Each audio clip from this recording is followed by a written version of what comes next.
suluh ke jalan. Itu je lah kan. Minta maaf lah ganggu. Sambil menunjuk di van putih di hujung jalan. Bila kawan aku tengok, memang beberapa orang anak-anak Tafiz yang ada di dalam van tu. Elok, berbaju putih, berserban putih, bagai semua kan.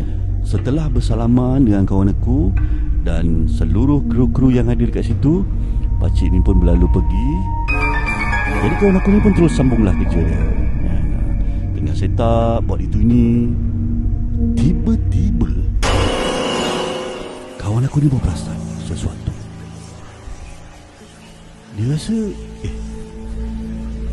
tempat yang diorang syuting tu adalah di hujung kampung dan bersebelahan dengan hutan. Laluan van yang pakcik ni kata tadi tu menuju ke dalam hutan tu. Dan kalau ikutkan, dia tak ada jalan pun kat situ. Oleh kerana nak memastikan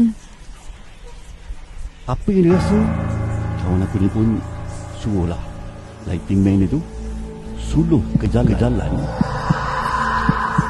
tempat laluan pakcik yang bawa van tadi. Dia jalan tu terang je. Memang betul, jalan tu adalah jalan mati. Dan mustahil bagi mana-mana van ataupun kenderaan boleh lalu hutan. Itu sahaja daripada aku. Terima kasih kerana sudi mendengar sampai habis. Sehingga kita jumpa lagi. Assalamualaikum warahmatullahi wabarakatuh.